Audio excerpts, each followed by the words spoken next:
बड़े रिसर्च किए हैं। कहीं पत्थर का मामला आया था बीच में जो हमारे वहाँ कार्यक्रम में, और वनवासियों के साथ उन्होंने रह करके व्यवहार बना के और प्रकृति के साथ उन्होंने जो आनंद लिया है और उनके जो भाव है। वे आदरणीय प्रदीप राज वर्मा जी का हार्निया का ऑपरेशन हुआ था, जब उस दैनिक व्यवहार उत्सव कार्यक्रम मनाया जा रहा था, उस समय आदरणीय प्रदीप राज वर्मा जी इतने उत्सुक थे उस युगाहार उत्सव कार्यक्रम में 525 में इटारसी के, कि वो इतना उन किसानों के साथ नृत्य कर रहे थे। नृत्य करते करते मैंने एक दो बार उनको ध्यान दिया, उनको इशारा किया, और वो नहीं माने। जब नहीं मान रहे थे, मुझे लगा कि अभी ऑपरेशन हुआ है और ये खूब उचक उचक के नाच रहे हैं, तो मैंने फिर उनको डांट के जो है कहा और उनको ध्यान कराया। मैंने कहा, वर्मा जी आपका ऑपरेशन हुआ है, आप इतने उचक रहे हैं। अरे बोले, मुझे तो पता ही नहीं था। तो ये इतने मन के निर्मल मन के उत्साहित, और अभी आप जो है सब पत्नी हरिद्वार वेलनेस सेंटर में गए थे और वहाँ 7 दिन रहे, वहाँ का भी उन्होंने अनुभव किया है। तो मैं चाहूंगा कि अपने जीवन के अनुभव यात्रा के और पतंजलि पीठ में जाकर के आपको क्या अनुभव मिला, क्या लाभ मिला, इसके बारे में भी आप अपना अनुभव शेयर करने का कष्ट करें। तो मैं आदरणीय प्रदीप राज वर्मा जी को ससम्मान आमंत्रित करता हूं आज के मुख्य अतिथि के रूप में, वो आए और सदन को संबोधित करने का कष्ट करें। श्री ओम।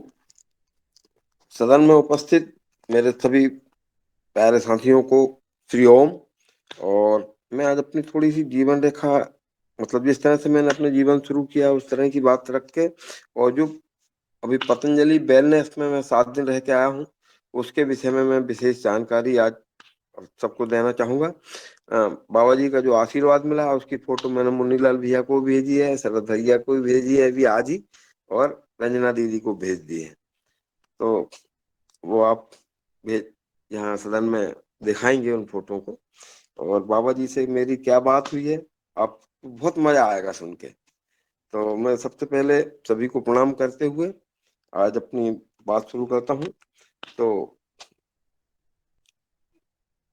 सबसे पहले भैया ने अभी बताया ना, मैं फॉरेस्ट से रिटायर हुआ हूँ। फॉरेस्ट से रिटायर नहीं हुआ मैंने फॉरेस्ट में 7 साल नौकरी की है सिर्फ। और उन 7 सालों में मैंने अपने जीवन के सर्वश्रेष्ठ 7 साल यदि मुझे कहीं कहना पड़े तो मैं 2 ही जगह कहता हूँ कि जब रीजनल कॉलेज में शिक्षा ग्रहण कर रहा था 3 साल वो मेरे जीवन के सबसे अच्छे साल थे, और 4 साल, और 7 साल वन विभाग के थे। इसके बाद मैं रिटायर होके, मतलब फॉरेस्ट से मैंने रिजाइन करके फिर एक क्षेत्रीय ग्रामीण बैंक में भी नौकरी करी, किंतु उसको भी रिजाइन किया। और रिजाइन करने के बाद सीधा ऑर्डिनेंस फैक्ट्री में एज ए चार्जमैन भर्ती हुआ, और वहां पे मैंने अपनी सेवाएं 34 साल तक दी भारतीय मतलब रक्षा विभाग में। और मेरा एक सौभाग्य भी है कि मुझे 2 घंटे के लगभग हमारे पूर्व राष्ट्रपति श्री अब्दुल कलाम जी के साथ भी काम करने का मौका मिला है।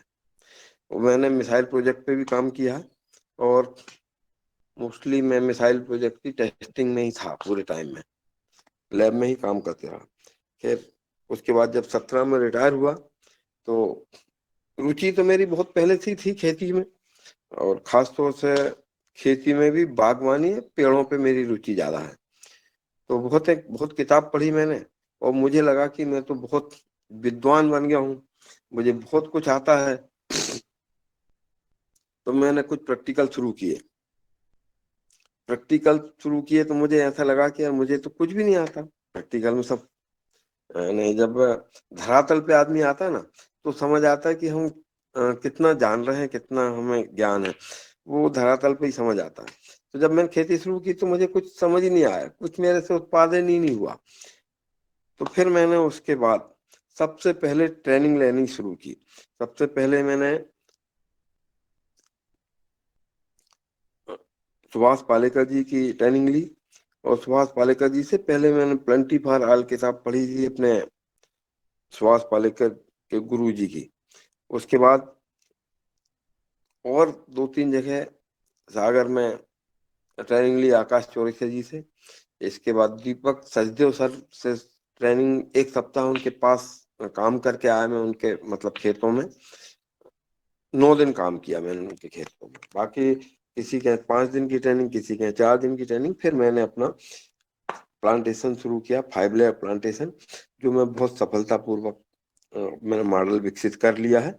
और उसमें अभी बहुत ज्यादा इनकम नहीं हो रही है, किंतु इनकम होना शुरू हो गई है। अब ये बात तो हुई खेती की। मेरे मन की एक बहुत बड़ी तमन्ना थी कि नर्मदा जी की परिक्रमा करना है, तो पिछले माह मैंने 2 महीने पहले नर्मदा जी की परिक्रमा गाड़ी से की। साथ में 5 लोग, पत्नी भी थी, 5 लोग और भी थे। गाड़ी से परिक्रमा करने के बाद ऑपरेशन भी हुआ था मेरा। उनने भाई तो मुझे बार बार बोलते हैं कि यार जाओ। मैं परिक्रमा कर रहा था, तब भी उन्होंने मुझे बोला था, भाई तुम परिक्रमा कर रहे हो तो जरा अपना ध्यान रखना। किंतु ऑपरेशन बहुत अच्छी तरह से हुआ था, इसलिए मैंने ज्यादा ध्यान दिया नहीं और परिक्रमा गाड़ी से की। गाड़ी से परिक्रमा करने के बाद भी मेरा मन बिल्कुल अशांत रहा यार, कुछ मजा ही नहीं आया परिक्रमा में, मुझे ऐसा लगते रहा। तो मैंने जो है पैदल परिक्रमा फिर से शुरू कर दी। और पैदल परिक्रमा में जीवन का मुझे विशेष अनुभव, विशेष लाभ मिला। जो मेरे पास जड़ी बूटियों का ज्ञान था, वो मैं नर्मदा जी के किनारे जाता और वहाँ के लोगों से बात करता। मैंने 15 ही दिन परिक्रमा कर पाया और मेरे एक चाचा जी जो है शांत हो गए। फिर मैं 3 दिन एक जगह रुका रहा। फिर दूसरी दूसरी बार मैंने परिक्रमा शुरू की, तो दूसरे चाचा जी शांत हो गए और मैं परिक्रमा भंग करके वापस आ गया। मन बड़ा उदास हो गया, तबीयत भी, मतलब इन सब गुस्से के कारण या बोलो गुस्सा भी आ रहा था।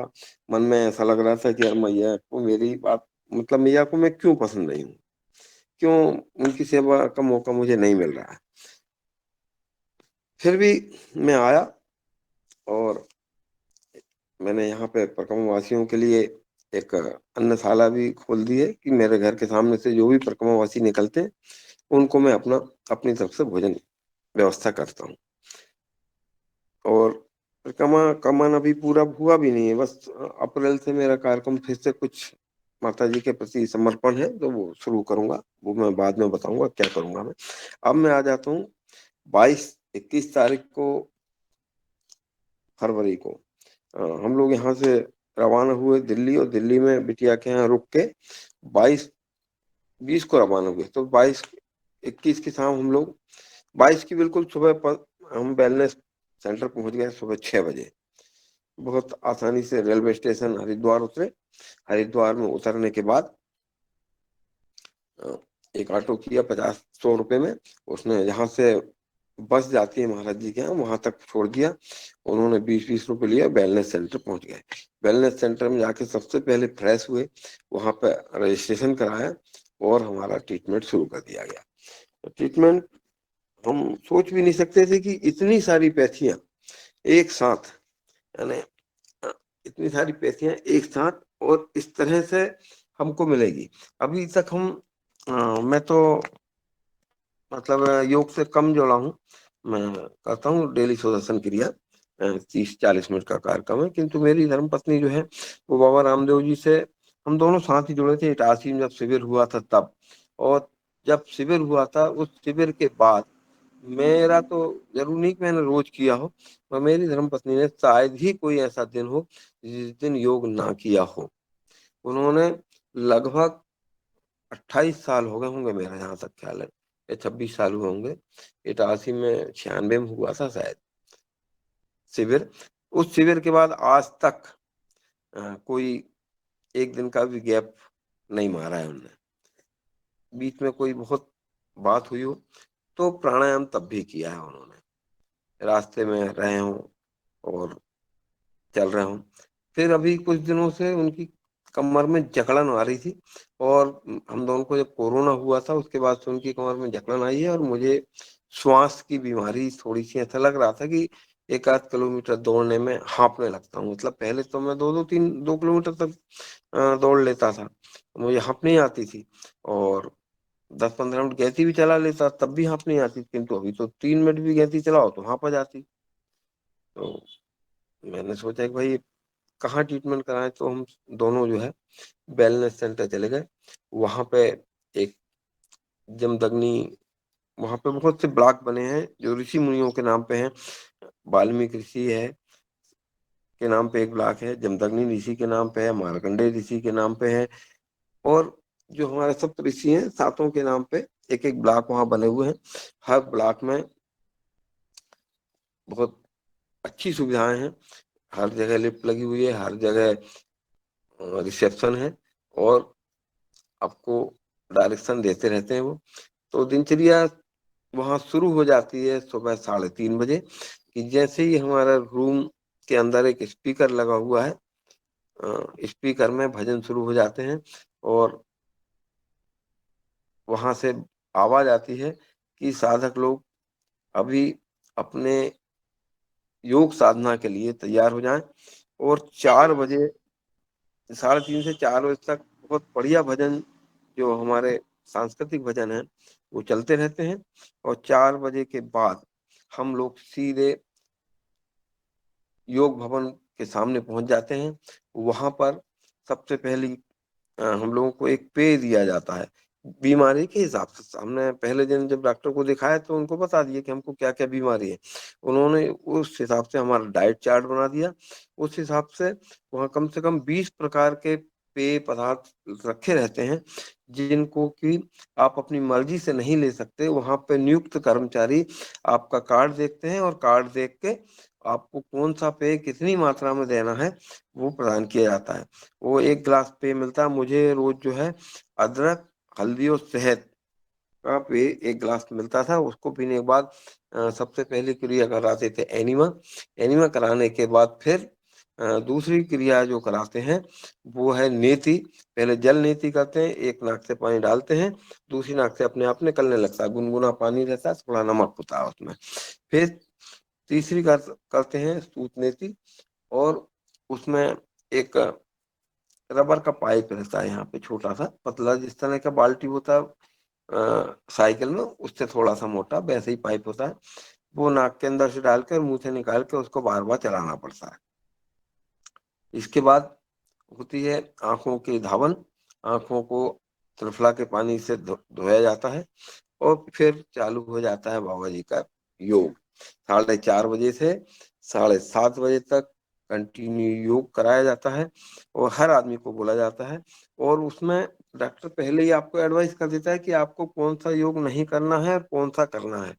क्योंकि क्या होता है कि बहुत से लोग आते हैं जो कैंसर के मरीज हैं, या बहुत से लोग आते हैं जो डायबिटीज के मरीज हैं, और उनका क्रोनिक स्तर पर डायबिटीज होता है, या कैंसर की चौथी स्टेज होती है, तीसरी स्टेज होती है। तो वो हर योग यदि वो करेंगे तो वो बीमार होने की संभावना होती है, उनकी और तबीयत खराब होने की संभावना होती है। तो डॉक्टर पहले ही एडवाइस कर देते हैं वहां पे कि आपको ये योग करना है और ये नहीं करना। फिर मेरे साथ बहुत अच्छी बात थी कि मुझे कोई भी एडवाइस नहीं किया गया था, कि उन्होंने बोला था बाबा ये इतने योग कर रहे हैं, आपको सभी करना है। और हमने लगातार कंटिन्यू 3 घंटे, मतलब 7 दिन जो है 4:30 बजे से 7:30 बजे तक योग किया है। उसी बीच में यज्ञ थेरेपी भी हो जाती है वहां पे। यज्ञ की योग हाल में यज्ञ के 4-5 हवन कुंड बने हुए हैं। आपकी बीमारी के हिसाब से आपको कौन सा यज्ञ में कौन सी सामग्री के साथ यज्ञ करना है वो यज्ञ करते हैं। एक छोटा सा बर्तन मतलब मिट्टी का एक बर्तन दे देते हैं, जिसको हाथ में पकड़ने की आहुति पात्र बोलते हैं उसको, तो वो दे देते हैं। और आपको आहुतियां खरीदनी पड़ती है, खरीदने के बाद आप अपने पास रख लीजिए, योग करते रहिए। 7:30 बजे योग खत्म हो जाता है। योग खत्म होने के बाद आपको पैदल नहीं जाना है, आपकी इच्छा पैदल भी जा सकते हैं, नहीं तो वहां पे इलेक्ट्रिक रिक्शे बहुत ज्यादा संख्या में है। हर आदमी को वो किचन, मतलब जो खाने की व्यवस्था है, भोजनालय तक पहुंचा देते हैं। और भोजनालय में बहुत बड़ा मेगा स्टोर है, वहां पे आपको सामान मिलता है। एक किट तो पहले ही ले लेना पड़ती है। तो मेगा खाने में वहां लगभग 2000 आदमी एक साथ खाना खा लेते हैं। 7 काउंटर हैं। 7 काउंटर में आपको किस काउंटर पे जाना है पहले वो डिसाइड करके देते हैं आपको। खाने के पहले यहाँ फिर एक प्रकार का पेय मिलता है। उन पेय के मैं नाम बताता हूँ। सौंफ का पानी है, किसी को अदरक जिंजर का पानी है, किसी किसी को जो है अदरक जिंजर का पानी है, और किसी को जो है दूसरे तरह के मतलब जल टी पानी है, और अर्जुन की छाल का पानी है, अजवाइन जीरा का पानी है। इस तरह से कम 15-16 प्रकार के पेय रहते हैं। उसमें से जो आपको दिया जाए वो आपको लेना है। मुझे सौंफ का पानी दिया गया था, साथ में सौंसारी क्वाथ और मुलेठी का पानी दिया गया था। और मेरी पत्नी को मेदोहर करके कोई जल है वो पानी दिया जाता था। 8 बजे से फिर थेरेपियां शुरू होती हैं। थेरेपियों में नाना प्रकार की थेरेपी का एक इंटीग्रेटेड कार्यक्रम बना दिया गया है। सबसे पहले 8 बजे जाते हैं तो मालिश होती है। मालिश में हम जिस तरह से अपने घर में गांव में कराते हैं उस तरह की मालिश का वहाँ कोई रोल नहीं है। वहां पे मालिश 3 तरह की होती है। एक सूखी मालिश होती है जिसमें पाउडर कम से कम 50-100 ग्राम पाउडर एक आदमी के ऊपर उड़ेल दिया जाता है, मतलब पूरा पाउडर सब किया जाता है और फिर उनकी मालिश की जाती है। तेल की जब मालिश करते हैं तो गर्म तेल होता है, पिलांतक तेल या कुछ और तेल, मतलब ब्याजी के हिसाब से कौन सा तेल आपको लग रहा है। तो पिलांतक तेल रहता है, और पिलांतक तेल में वो लगभग एक आदमी पे मैं समझता हूँ कि 200 ग्राम 250 ग्राम तेल से उनकी मालिश करते हैं। पूरा शरीर बहुत अच्छे तरह चिकना हो जाता है। और मालिश तब तक करते हैं जब तक हम मना नहीं कर देते हैं। हमको लगता है कि भाई अब हम बहुत हो गए हैं, तो मालिश जो है शुरू कर देते हैं और खत्म करते हैं। फिर इसके बाद मालिश के बाद बस्ती का कार्यक्रम होता है। बस्ती मतलब क्या होता है कि एक आटे का एक पात्र बनाया जाता है छोटा सा, और वो हमारी छाती पे यूं रख दिया जाता है। और उसमें आटे का इसलिए होता है कि तेल बाहर ना गिरे। उसमें गरम तेल जिसका टेम्परेचर लगभग 35 से 40 डिग्री, अब 30 से 35 डिग्री के लगभग रहता है मैं समझता हूँ। तो वो गर्म सेक से सेकाई करते हैं मेरी छाती पे और नाभि पे मेरा जो है बस्ती लगाते थे। बस्ती लगाने के बाद फिर वो बाथ टब रहता है। बाथ टब में गर्म सहता गर्म पानी नमक के साथ में डाला जाता है। उसमें 20 मिनट आपको बैठना पड़ता है ताकि आपने जो मालिश की है वो उसका विशेष फायदा आपको मिले। फिर एक्यूपंचर और एक्यूप्रेशर थेरेपी होती है वहाँ पे। एक्यूपंचर में वो बहुत छोटी छोटी नीडल्स आपके दर्द वाले स्थानों पर लगा देते हैं। पहले दिन तो हमको बहुत डर लग रहा था यार, कितनी तो 50 नीडल लगा रखी है, कितनी तकलीफ होती होगी। किंतु उसमें कोई बहुत ज्यादा तकलीफ नहीं होती। और उसके पहले यदि आपको एक्यूपंचर थेरेपी लेनी होती है और सिंगी थेरेपी या गोंच थेरेपी लेनी होती है तो आपको ब्लड टेस्ट बहुत जरूरी कराना पड़ता है। ब्लड टेस्ट बहुत जरूरी कराना पड़ता है। तो ब्लड टेस्ट किया गया, अच्छा रहा, तो उन्होंने हमको एक्यूपंचर थेरेपी दी। एक्यूपंचर थेरेपी के बाद एक्यूप्रेशर थेरेपी दी। एक्यूप्रेशर थेरेपी हमने इटारसी में भी कई बार कराई, भोपाल में भी कराई। किंतु जिस तरह से उनने पॉइंट निकाले और उन पॉइंट को उन्होंने बताया कि ये एक्यूप्रेशर थेरेपी है, ये सिर्फ एक्यूप्रेशर थेरेपी नहीं है, भविष्य भी है आपका। हम बोले आपको ये देख के बता सकते हैं कि आपको भविष्य में कौन सी बीमारी होने वाली है। वो आपके हथेलियों के पॉइंट दबाते हैं इस तरह से और देख के बताते हैं यहाँ दर्द हो रहा है। तो वो पूछते हैं आपको डायबिटीज की बीमारी है क्या, हम बोलते नहीं है। तो भाई आप सावधान रहो, आपको डायबिटीज की बीमारी होने वाली है।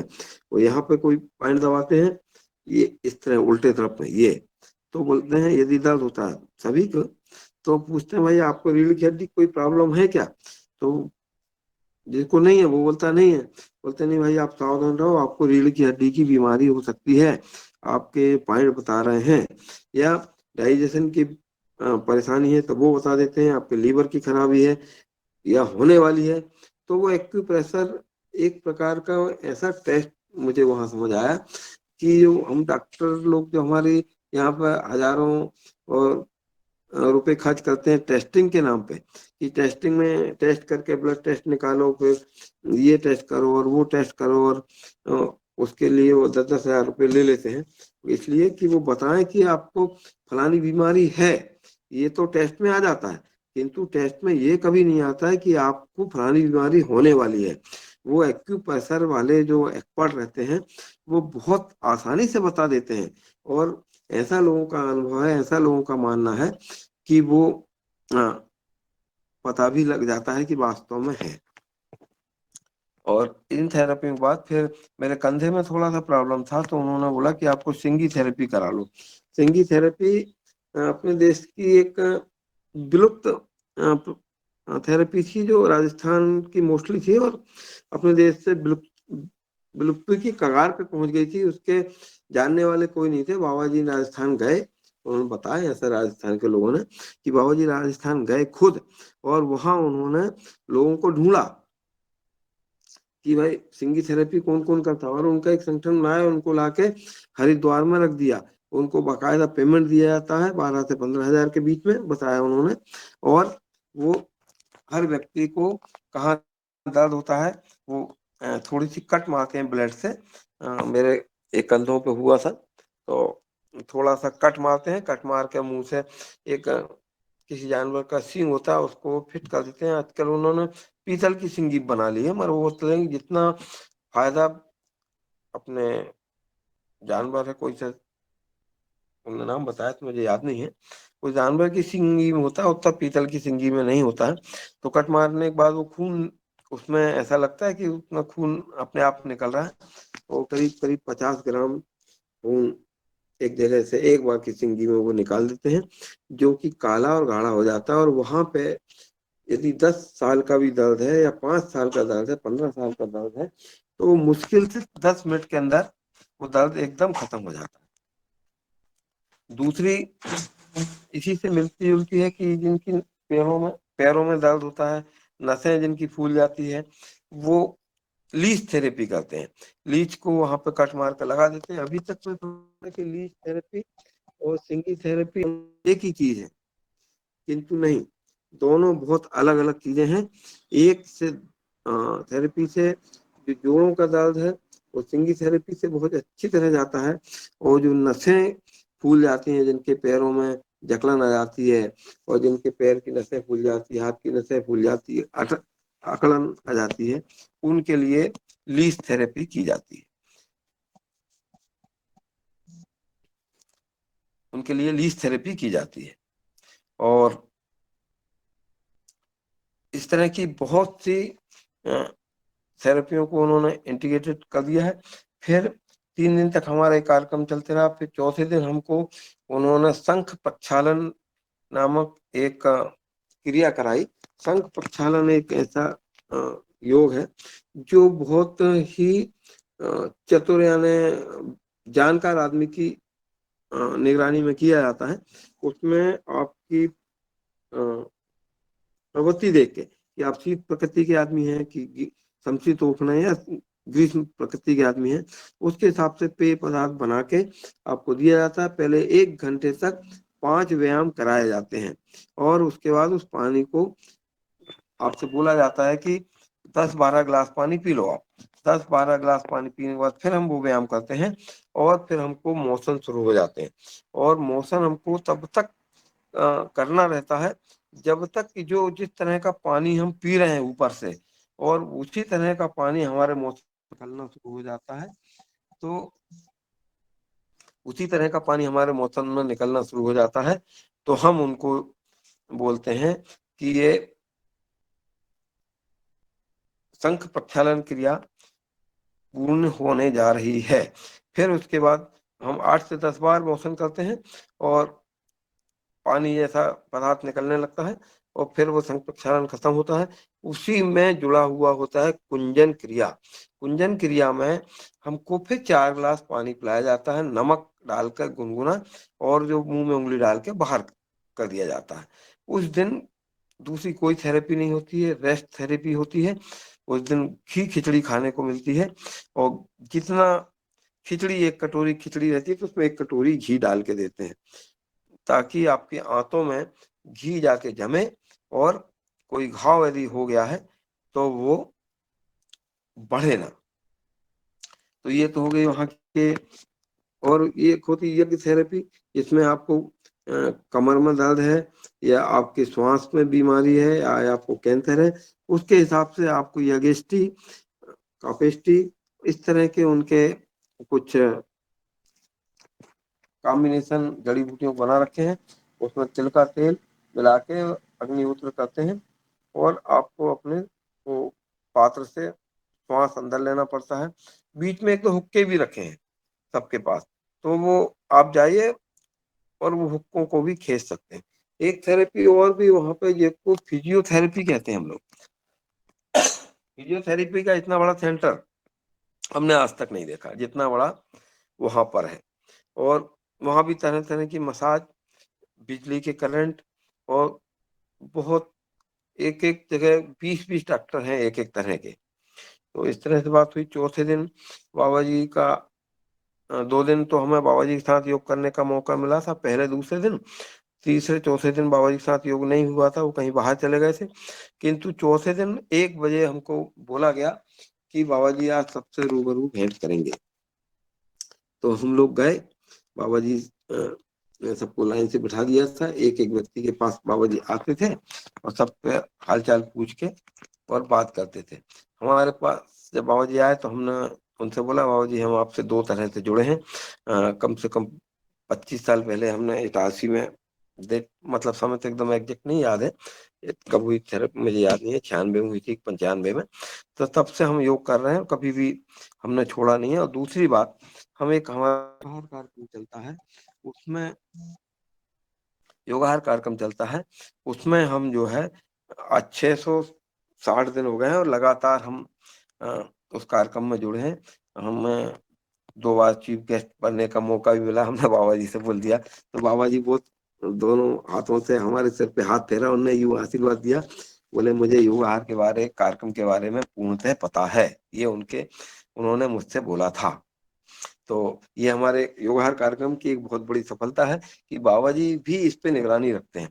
अब तीसरी बात रही कि बाबा जी से मुलाकात हुई, उसकी फोटो तो मिल गई मुझे, किंतु मैं तो बहुत ज्यादा जो इंटरेस्ट है पेड़ पौधों में है, तो मैं जैसे ही टाइम मिलता था वहीं लगा हुआ वहाँ का गार्ड, मतलब बगीचा है, उसमें मैं चला जाता था। और चला जाने के बाद में वहाँ पौधों पे स्लिप लगी हुई उनको देखता था। मैं वहाँ के लगभग 60-70% पौधों को तो मैं पहचान लेता, क्योंकि जंगल में रहा हूँ, तो वो पौधे, हाँ जंगल के पौधे थे वो। किंतु फिर भी 20-25% या 40% पौधे ऐसे थे जिनको मैं नहीं पहचानता था।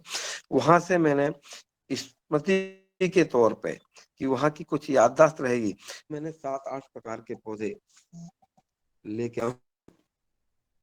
और आते ही सबसे पहला काम मैंने उनका प्लांटेशन किया है।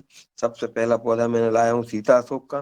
सीता अशोक के पौधे यहाँ भी बहुत उपलब्ध हैं, इटारसी में भी उपलब्ध है, फैक्ट्री में उपलब्ध है, मगर मैंने वहां से इसलिए लाया कि मुझे ये कंफर्म है कि यहाँ से जो पौधे मिलेंगे वो 100% सही पौधा मिलेगा मुझे। इसलिए मैंने सीता अशोक का पौधा लाया है, कपूर का पौधा लाया है, एक लौंग का पौधा भी लाया है, ब्रह्मी बूटी भी लाया हूँ मैंने, और बेर के 2 पौधे लेके आया हूँ मैंने वहां से, अलग तरह की बेर है। इस तरह से हम लोग आए। हुआ कार्यक्रम 28 तारीख के दिन हम 12 बजे वहां से छूट गए। छूटने के बाद हम हरिद्वार आए। तो हमने जो है हरिद्वार आए, हमने जो है वहां पे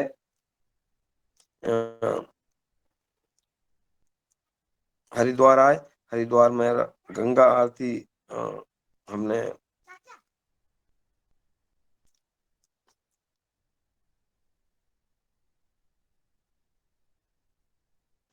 गंगा आरती का भव्य आयोजन देखा वहां पे, मन बहुत प्रसन्न हो गया। उसके बाद हम दूसरे दिन हम लोग जो है चले गए ऋषिकेश। ऋषिकेश में हमारे गुरुजी का आश्रम है, जहाँ से हमने अपने जीवन की पहली दीक्षा प्राप्त की थी, श्री चंद्रमोहन जी महाराज योग साधन आश्रम। और एक बहुत मजेदार बात यह है कि हमारे जो बाबा जी हैं, और सबसे पहला उन्होंने जो प्रदर्शन किया था योग साधन आश्रम में ही किया था अपने जीवन का। श्री रामदेव बाबा जी ने जो हमारे वहाँ पे आश्रम में हमें बताया गया था कि बाबा जी ने भी सबसे पहले योग साधन आश्रम में मतलब सबसे पहला शुरुआत की थी। और उसके बाद फिर वो अपने दूसरी जगह उन्होंने अपना आश्रम खोला है। काफी दिनों तक बाबा ऋषिकेश में एक एक आश्रम में जाके, एक एक जो आश्रम थे, एक एक आश्रम में जाके अपने योग का प्रदर्शन करते थे। और आज आप देखिए कि विश्व में मैं समझता हूँ योग के लिए, आयुर्वेद के लिए इससे बड़ा कोई संस्थान नहीं है। और जिस तरह से मुझे 3 दिन में अ, मतलब आराम अपने स्वास्थ्य में फायदा होना शुरू हो गया था सिर्फ 3 दिन के अंदर। और धर्मपत्नी तो मेरी इतनी प्रसन्न है कि वो आने के बाद उनकी कमर एकदम सीधी हो गई है। और अभी उन्होंने वहां पे उनके पैर में एक गोखरू करके जो चीज होती है ना, जिसको हमारे यहाँ कील बोलते हैं, वो भी था, तो उसका भी ऑपरेशन करा के आ गई। उनका भी ऑपरेशन करा के आई है वो। और हम जो है बहुत प्रसन्न है। और हमारे ग्रुप में मुनीलाल भैया, अच्छा वहां पे हमें पवन सर भी मिल गए थे, मिले नहीं थे, उनसे हमारी बात हुई थी। और काफी बहुत अच्छा कार्यक्रम रहा। और यदि किसी को कोई बीमारी है तो मैं सजेस्ट करूंगा कि एक बार आपको वहां जाना चाहिए और बाबा जी का आशीर्वाद प्राप्त करना चाहिए, वहाँ की थेरेपियों का लाभ लेना चाहिए। बहुत जल्दी की जीवन से कोई जो निराश है उनको तो मैं समझता हूँ कि जरूर लेके जाना चाहिए अपने जीवन में वहां पे। और वहाँ किसी भी तरह की बीमारी का लाभ मिल जाएगा। और आज मैं इतना ही बोलूंगा। सदन को ओम और प्रणाम। बहुत सुंदर आदरणीय वर्मा जी। और आपने जो आनंद लिया और पूरा एक एक चीज का आपने चित्रण किया। जी बहन जी, ओम ओम। बहुत सुंदर। तो अब मैं किसी भाई का कोई सवाल हो आदरणीय प्रदीप राज वर्मा जी से बैलेंस सेंटर के बारे में, तो या उनके द्वारा बताए गए आज के उद्बोधन में, तो आप अपनी बात साझा कर सकते हैं। आप सादर आमंत्रित। कोई भी हमारे सदर के उपस्थित भाई बहन के मन में कहीं बैलेंस के को लेकर के कोई हो, तो आप अपनी बात रख सकते हैं, हैंड रेज कर सकते हैं या अनम्यूट करके आप कोई भी संवाद कर सकता है। जी। ओम प्रदीप राज वर्मा जी। ओम। जैसे कि आप लोग वहां पर गए तो वहां पर जैसे डॉक्टर की ट्रेनिंग हो रही, पंचकर्म चिकित्सा, आयुर्वेद चिकित्सा, तो वहाँ कितने शिक्षा के बाद लिया जाता है, ऐसी जानकारी है कि आप लोगों को? कैसे बोलिए? एक कार्यक्रम। आयुर्वेदिक डॉक्टर की ट्रेनिंग या पंचकर्म चिकित्सा, जो डॉक्टर जो बन रहे हैं वहां पर प्रैक्टिकल करने के लिए जो ट्रेनिंग दे रहे हैं, जी। उनको कितनी पढ़ाई के बाद लिया जाता है? क्या अनुभव चाहिए उनको जब वहाँ लिया जाता है? मेरी इस संबंध में बात हुई थी वहां पे। मैंने जिज्ञासु आदमी हूँ तो मैंने जरूर पूछा था इस संबंध में कि जैसे आयुर्वेदिक की कोई ट्रेनिंग यहाँ लेना चाहेगा तो वो बोलते हैं कि जिनकी डिग्री है, जिन लोगों के पास किसी भी तरह की, या जिनके पास किसी भी तरह का अनुभव है, जिनके पास किसी भी तरह का अनुभव है, वो आए और वहां पे अपना नाम लिखाएंगे। और वो बाबा जी उनको खुद पहले 30 दिन तक अपने विशेष अ, मतलब समर्पित लोग जो रहते हैं, जो विशेष ज्ञानी है लोग हैं वहाँ के, उनके संपर्क में रखते हैं और 30 दिन की ट्रेनिंग कम से कम देते हैं वो। आप कितने भी क्षेत्र के, अपने क्षेत्र के माहिर हों, किंतु वहां पे जाने के बाद आपको 30 दिन पहले उनके अंडर में काम करना पड़ेगा। और रही बात 12वीं क्लास के बाद, वहां पे आपको 12वीं क्लास के बाद भी नहीं, यदि जो कम पढ़ा लिखा भी आदमी है और उसको हुनर है तो वो उसके बाद भी उसको ले लेते हैं और वहां पर ट्रेनिंग देते हैं। तो जरूर नहीं कि वो आयुर्वेद या पंचकर्म की ट्रेनिंग दें, वो बहुत सी चीजों की ट्रेनिंग देते हैं। किसी को मालिश की ट्रेनिंग देते हैं, किसी को बस्ती की ट्रेनिंग दे देते हैं, किसी को लपेट की ट्रेनिंग देते हैं। नत्स्य तो बहुत छोटा सा काम है कि नाक के अंदर तेल डालना है और गरारे करना, तो नत्स की भी ट्रेनिंग देते हैं वहां पे। नत्स की ट्रेनिंग के लिए भी 15 दिन का समय है कि यदि आप नत्स के एक्सपर्ट हैं। नत्स में तो क्या होता है, कुछ नहीं, उसमें हमको लगता ही नहीं कि कुछ कोई क्रिया है। उसमें सिर्फ क्या है कि ड्रॉपर से तेल निकालना है और नाक में डालना है, और उसके बाद जब तेल मुंह में चला जाए तो गरारे करवा देना है। इस इतना छोटा सा काम लगता है, किंतु वहां इस काम को छोटा नहीं माना जाता। इस काम को भी बहुत बड़ा माना जाता है वहां पे। और इसकी भी 15 दिन की ट्रेनिंग होती है। 15 दिन आपसे नृत्य कराया जाएगा। इसके बाद आपको स्वतंत्र रूप में तब भी नहीं दिया जाता है। एक एक्सपर्ट आपके साथ रखा जाता है। यानी हर काम के लिए कम से कम 2 लोग होते हैं वहां पे। मालिश के लिए जो लोग जाते हैं, तो मैं देखता था कि एक तरह का मालिश होता करते हैं लोग, मगर नहीं, वहां पे एक साथ 2 लोग मालिश करते हैं। मेरा सुझाव ऐसा है कि 12वीं के बाद कोई बालक है मेरे पास, उसको मैं आयुर्वेद का डॉक्टर बनाना चाहता हूँ, तो उसका सिलेक्शन हो जाएगा क्या वहाँ पे उसको भर्ती करने के लिए?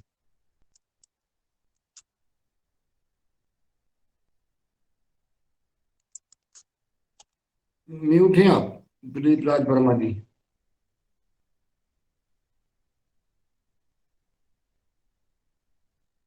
भैया म्यूट हो गए आप। हाँ भैया। कई आवाज हेलो, आ गई।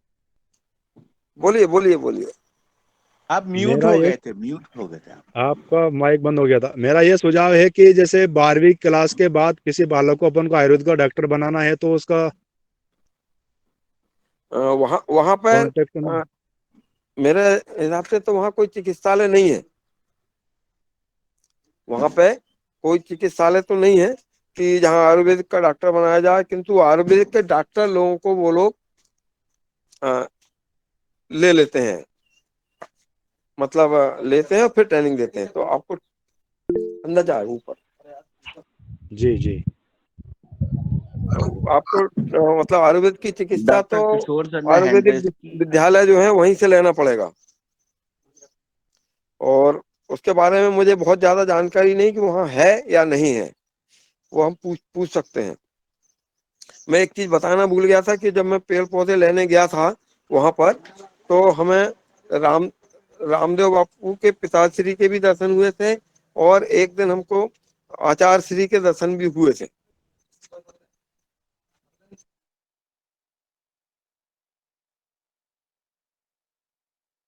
जी, आदरणीय मनीष सिंह जी का जो सवाल था, वहाँ पे आप आयुर्वेद का शिक्षा दिलवा सकते हैं। महाविद्यालय है वहाँ। जो भी बच्चा को आपको 12 के बाद वहाँ आप महाविद्यालय में हो जाएगा। आप शिक्षा शिक्षा दिलवा दें।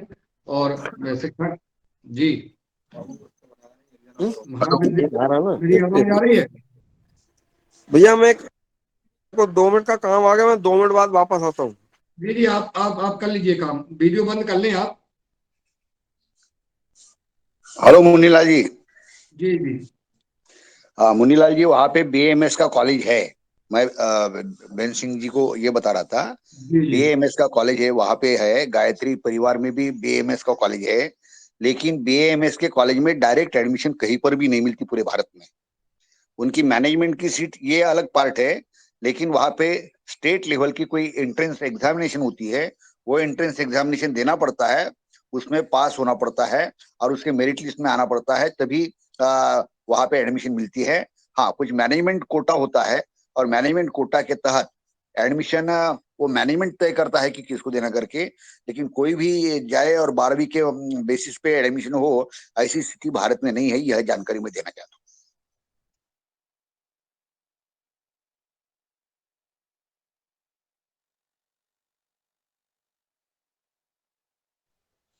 म्यूट है। मुनीलाल जी, आपकी आवाज नहीं आ रही। वहाँ पे जो महा विश्वविद्यालय है और सारे विकल्प वहाँ हैं, सभी विद्याएं हैं। किसी भी क्षेत्र की विद्या ले सकते हैं, अध्ययन कर सकते हैं और पढ़ सकते हैं और वहाँ पे अपना जॉब कर सकते हैं। ये व्यवस्थाएं हैं। तो वहाँ संपर्क में नंबर दे दूंगा आपको। वहाँ पे तो आप संपर्क कर सकते हैं कि आपको क्या करना है। और आपका निर्णय अच्छा है। वहाँ पर निश्चित अपने परिवार के सदस्यों को भेजना चाहिए। और वहाँ पर तो जिंदगी अलग है, क्योंकि रहन सहन भी वहाँ का स्वच्छ और साफ और सात्विक रहता है। तो आजीवन जो है व्यक्ति जो वहां रहेगा, नौकरी भी करेगा और सेवा देगा और साथ में उसका जीवन भी सफल बनेगा। जी आदरणीय कुमार बबन जी।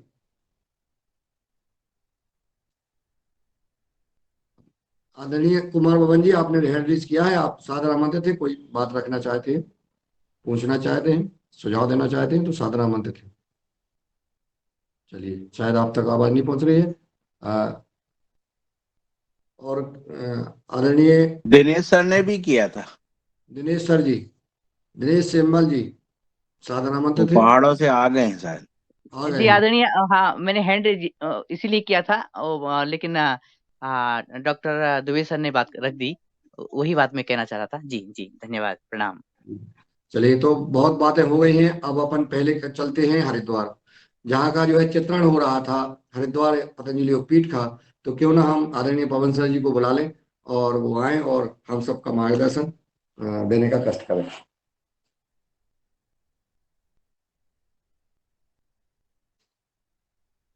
पवन सर जी नहीं दिख रहे।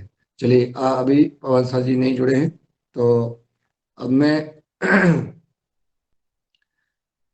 आदरणीय कुलदीप पुनियाल जी को बहुत दिन से नहीं सुना है, तो मैं आदरणीय कुलदीप पुनियाल जी को आमंत्रित कर रहा हूं कि वो आए और सदन में अपना मार्गदर्शन देने का कष्ट करें। उत्तराखंड से कुलदीप पुनियाल जी, मेरी आवाज आप तक पहुंच रही है? नहीं पहुंच रही है। तो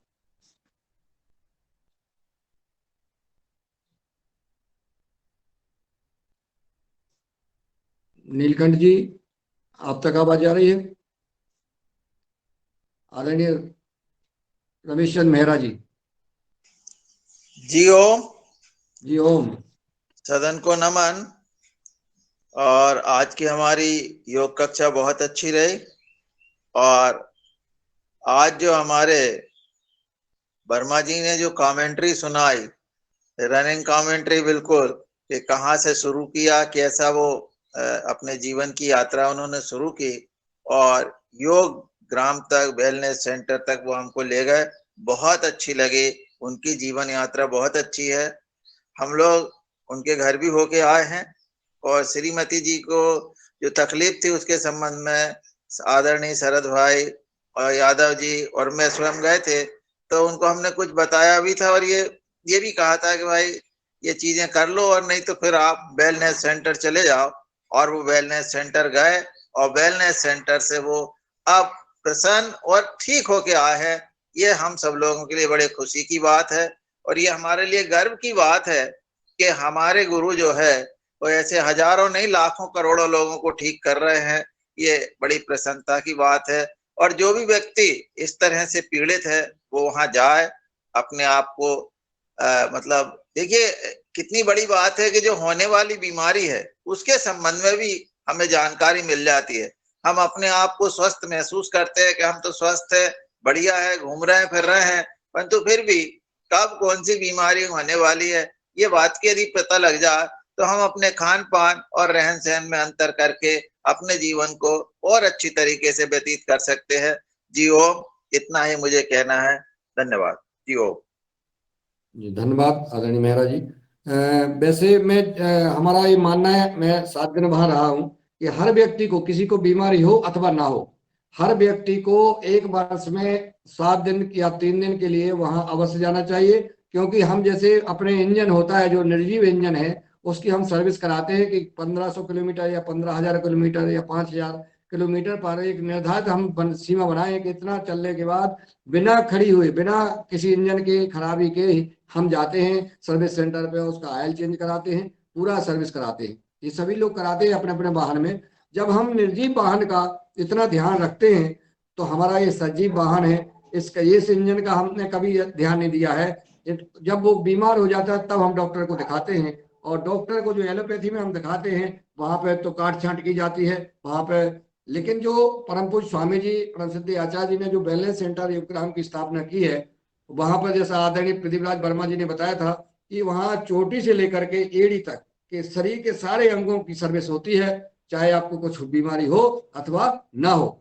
जैसा उन्होंने बताया कि आपको ये नहीं है तो हो सकती है, इसका भी इलाज वहाँ किया जाता है।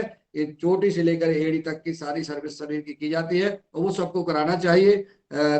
और 2 व्यक्ति एक साथ पूरा स्वास्थ्य लाभ ले सकते हैं एक उसी फीस में, क्योंकि एसी रूम से लेकर के सारी व्यवस्थाएं हैं। वहां पर जाके देखें, वहां का वातावरण देखें, परंतु स्वामी जी का आशीर्वाद वहां मिलता है, वो रूबरू होते हैं। जैसा उन्होंने आदरणीय प्रदीप राज वर्मा जी ने कहा, मुझसे भी परम स्वामी जी ने कहा था, जब हमारी राष्ट्रीय कार्यकारिणी की बैठक थी, उस समय हमने अपनी बात रखी, तो उन्होंने कहा कि योगहार कार्यक्रम की चर्चा सिद्धि आचार्य जी और हमने की है, हम लोग करते हैं, हम लोगों को पूरी चीज की पता है। आज प्रदीप राज वर्मा जी ने भी कहा यही कि जो है परम पूज्य स्वामी जी ने कहा मुझे योगहार के बारे में पूर्ण जानकारी है, और इसलिए ये हम सबको बड़े गर्व की बात है और गौरव की बात है कि परम पूज्य स्वामी जी अपने इस योगहार कार्यक्रम पर नजर रखते हैं, उनको पता है, उनका आशीर्वाद हम सबके साथ है।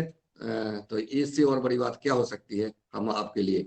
और अब मैं और हमारे कोई भाई बहन अपना कोई बात रखना चाहते हैं, आदरणीय कृष्ण कुमार महतो जी झारखंड से। जी जी, झारखंड से मैं हूँ सर। अभी जो महाशय जी ने बताया कि पेय पदार्थ दिया गया उनको, हल्दी और अदरक का, और एक कौन सा और तीसरा नाम बताए, वो जरा बताएंगे? तीसरा मिला करके जो पेय पदार्थ दिया गया इनको, और तो ये अदरक और ये जो हल्दी, और तीसरा का नाम जरा जानना चाहते थे। ना अभी भइल ना रहा। शहद शहद शहद शहद शहद तो शहद, ठीक है, बहुत बहुत धन्यवाद। ये सांस की बीमारी के लिए थी ना ये? आदरणीय कृष्ण कुमार जी, अभी चूंकि आप जैसे जो भी संबंधित बीमारी है उसकी एक किताब भी उन्होंने निकाली है। विभिन्न शरीर के लोगों की, अगर आपको घर बैठे आप नहीं जा सकते हैं, घर बैठे आपको उसका लाभ लेना है, तो एक औषधीय समाधान एक किताब है, उसमें सारे रोगों का नाम और उसका उपचार विधि भी दी है। अपन को इस पे भारत स्वाभिमान ऐप पे मिल जाएगी, और शायद उस पर भी डली है, या फिर यूट्यूब पर मिल जाएगी, या आपको अगर चाहेंगे तो मैं उस किताब का ऊपर का भेज दूंगा, तो आप डाक से भी बुलवा सकते हैं। बहुत बहुत धन्यवाद मुनीलाल। आदरणीय बबन कुमार जी बिहार से। ओम जी ओम ओम। जी सर, आज का जो कक्षा बहुत अच्छा रहा, और हीरा लाल जी ने जो जो कराए और मनोरंजन भी बताए, बहुत अच्छा रहा। जो आज के प्रदीप वर्मा जी ने जो भी चर्चाएं की पतंजलि यूनिवर्सिटी के बारे में, उनका अनुभव बहुत बड़ी अच्छा रहा। हम लोग भी जाकर वहाँ का आनंद लिए हैं। एक मेरा सुझाव है, एक मैं जानना चाहता हूँ कि इटारसी में एक कल आया था स्वामी दयानंद गुरुकुलम में कोई मेरा बच्चा है, उसको मैं एडमिशन करना चाहता हूँ, या कहीं भी गुरुकुलम हो उसमें अपने बच्चे को एडमिशन करना चाहता हूँ। यदि कोई ऐसे निःशुल्क हो, बच्चा गरीब है, तो उसमें कोई जगह है कहीं, तो आप बताने का कृपा करें। और 10+2 के बाद BMS की तो वहाँ पर एडमिशन होता है पतंजलि विश्वविद्यालय में। इसके अलावा 10+2 के पास BNY जो मतलब बैचलर ऑफ नेचुरोपैथी, मैंने प्रकृति चिकित्सा के जो डॉक्टर बनना चाहते हैं, उनका भी एडमिशन होता है। लेकिन उसका नवंबर दिसंबर में उसका प्रोग्राम होता है, नया शुरू हुआ है। उसका प्रोग्राम नवंबर दिसंबर में नोटिस निकलता है, उस समय होता है, जो प्रकृति चिकित्सा को डॉक्टर बनते हैं। ओम जी धन्यवाद बबन जी। आदरणीय बने सिंह जी का ये सवाल था, उसका भी आप जवाब आ गया है कि नवंबर दिसंबर में जो बच्चे इस प्रकार की शिक्षा लेना चाहते हैं उनका एडमिशन होता है। चूंकि बबन जी के बच्चे वहाँ अध्ययन कर रहे हैं और उनका अनुभव भी वहाँ का है। और मैं बताना चाहता हूँ, होशंगाबाद में अभी एक गुरुकुल संचालित है, अगर आप चाहेंगे तो मैं वहाँ का नंबर दे दूंगा, तो आप संवाद कर सकते हैं। कुमार भवन सर जी। निःशुल्क होता है तो चार्ज सा लगता है? जी, निःशुल्क है कि उसमें चार्ज लगता है? निःशुल्क है। निःशुल्क है। जहाँ वो परम पूज्य स्वामी परमादेव जी के साथ में वो वहाँ आए थे ना, बृहस्पति जी, जी वही संचालन करती है उसका। जी। तो मैं और नंबर नंबर बता दे दिया दूँ, जाए या? मैं नंबर दे दूंगा तो आप संवाद कर लेना। ठीक है। उसका उसमें तो सर स्कॉलर भी मिलेगी थोड़ी उल्टा। हाँ जी, चलिए। सर निःशुल्क होना चाहिए, क्योंकि जी जी मुझे बिल्कुल। पतंजलि में मालूम है, पतंजलि में अपने ब्लॉक से 6 बच्चों को वहाँ पर भेजा हूँ, लेकिन वहाँ चार्ज लगता है और बच्चे सक्षम नहीं हैं। तो ऐसे जी भी बच्चे हैं जो पढ़ना चाहते हैं और जिनके सामर्थ्य नहीं है, उनके बारे में अपना प्रश्न रखा है। ठीक है सर, ठीक है, धन्यवाद। धन्यवाद कुमार जी भवन जी। और बहुत दिनों से आदरणीय रघुवीर सिंह रावत जी का संवाद नहीं सुन पाए हैं, मार्गदर्शन नहीं मिला है, तो मैं चाहूंगा कि आदरणीय रघुवीर सिंह रावत जी आए और सदन को अपना मार्गदर्शन प्रदान करने का कष्ट करें। हमारे वरिष्ठ वैज्ञानिक रघुवीर सिंह रावत जी, अगर आवाज आप तक पहुंच रही हो मेरी, तो आप सादर आमंत्रित हैं। माइक्रो राजा वाले साहब हैं वो हमारे। हैं?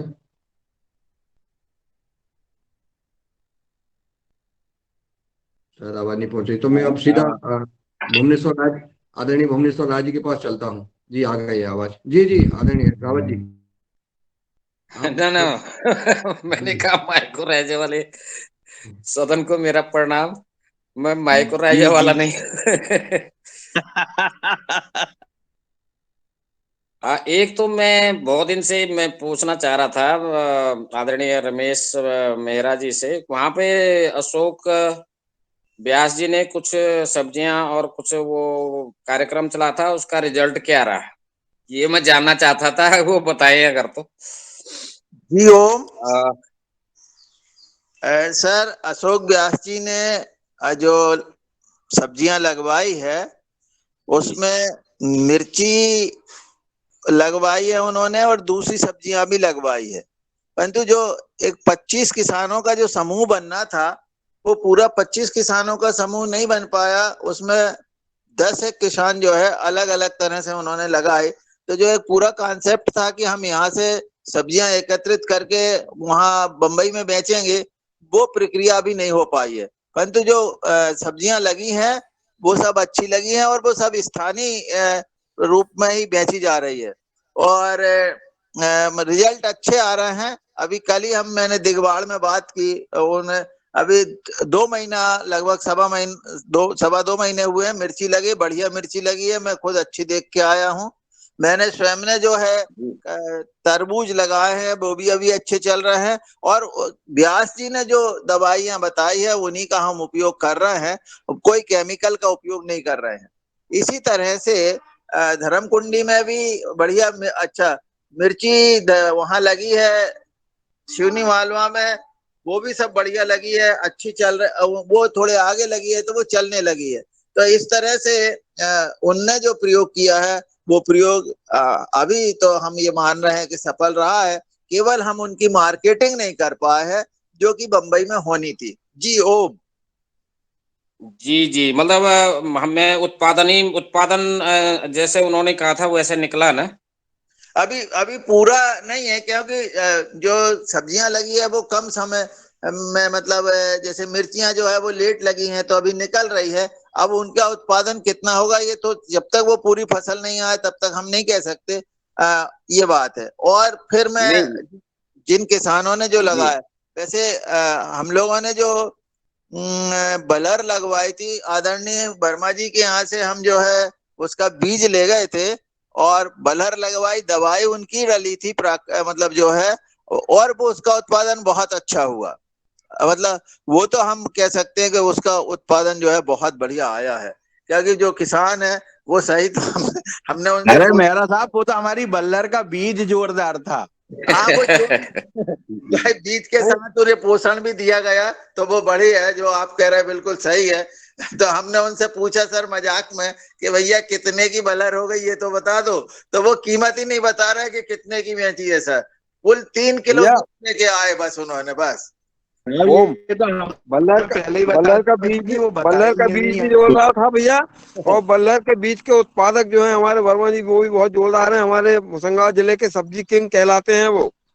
और अब तो उन्होंने एक पदवी और ले ली है, साइबर किंग, साइबर नहीं silage king, silage. Silage king और सब्जी किंग है हमारे होशंगाबाद जिले के, क्रीम है हमारी वो। जी जी जी। तो सर इस तरह से वर्मा जी का जो काम है वो तो है ही है। और अशोक व्यास जी जो है वो भी अभी निरंतर यहाँ संपर्क में है, आते हैं।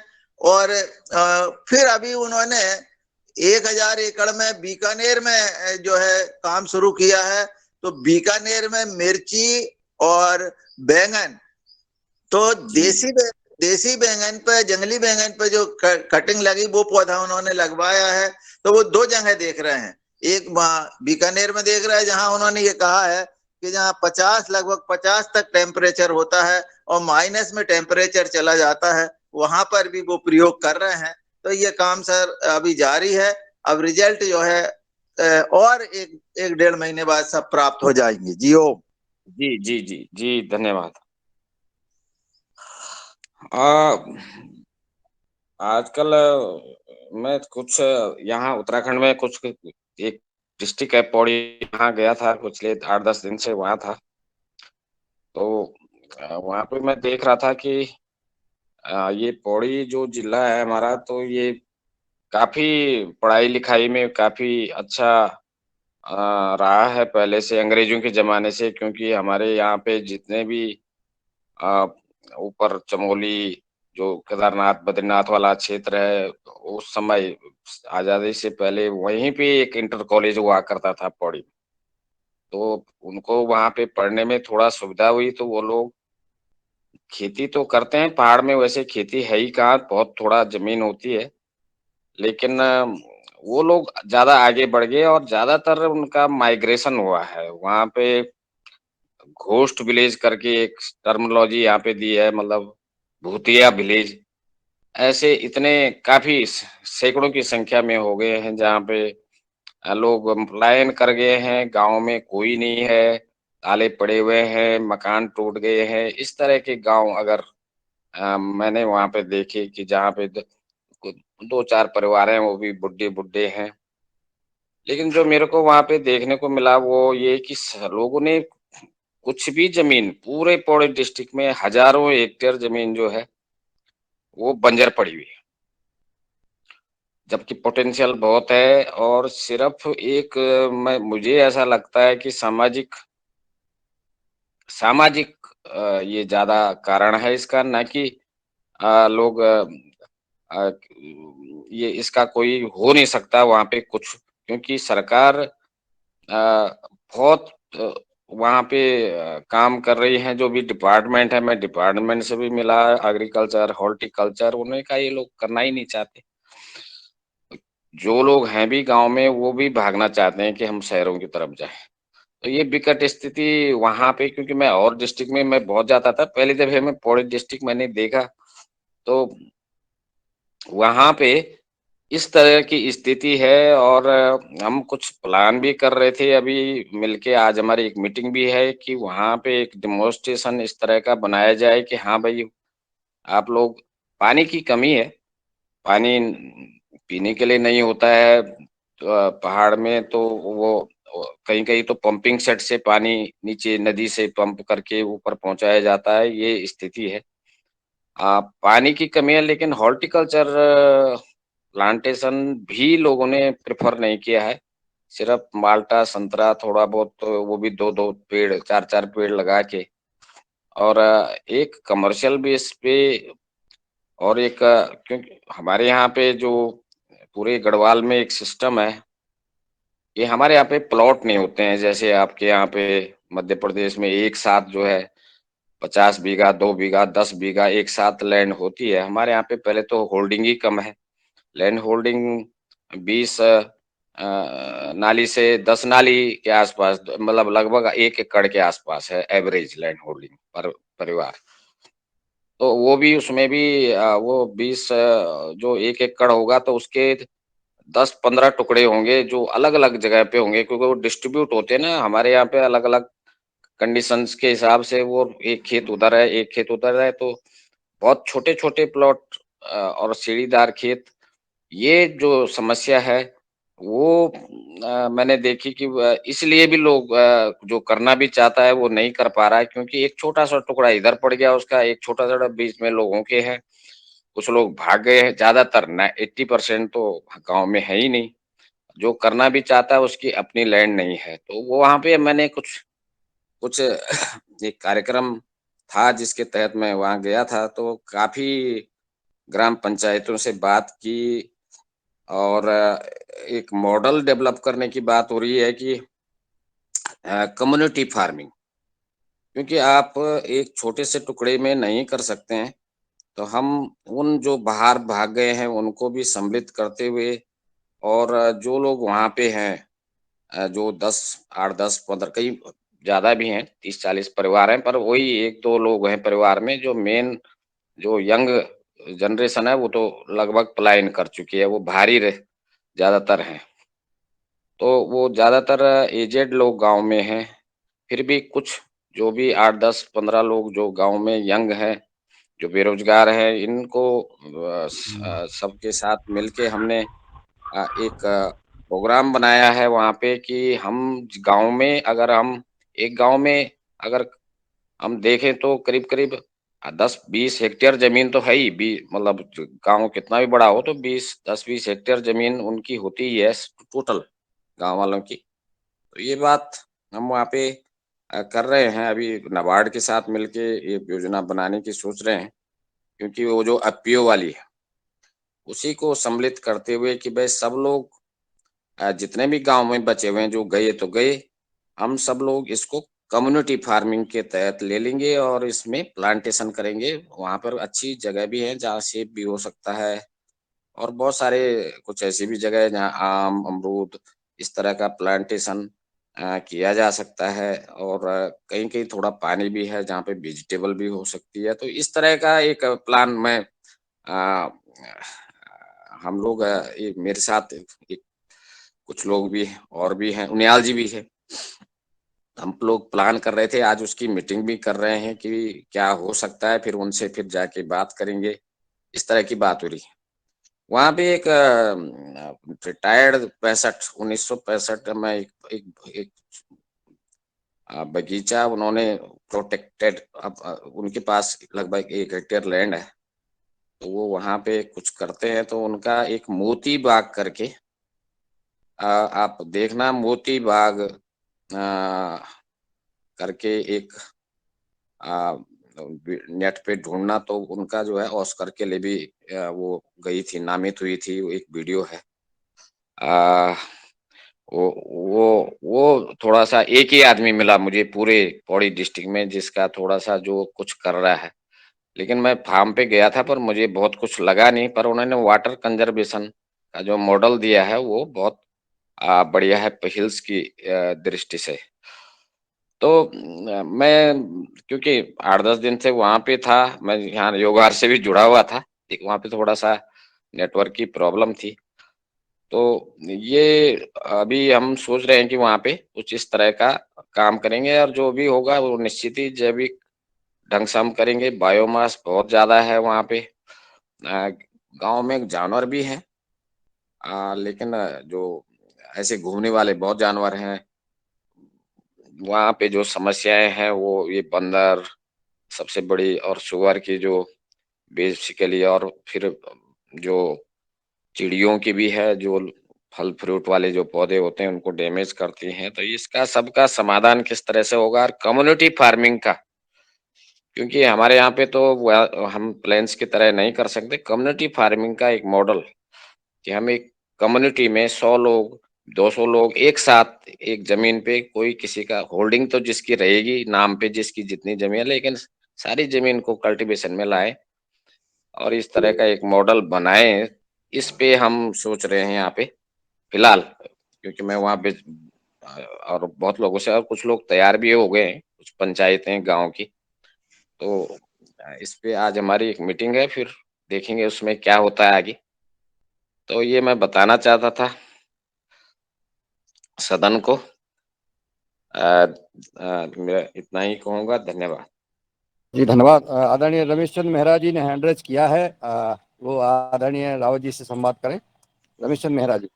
जी ओम सर, जैसे कि आपने कम्युनिटी की जो बात की है, तो हमारे मुख्य अतिथि बने थे इंदौर से, उन्होंने जी कुछ प्रयोग किए हैं, है ना? शायद आप जी उस समय जुड़े होंगे या नहीं जुड़े होंगे, मुझे मालूम नहीं है, पर इंदौर में जी इस तरह का एक प्रयोग हुआ है कि 60-65 परिवार एक साथ काम कर रहे हैं और उन्होंने भी जमीन पे कुछ काम किया है।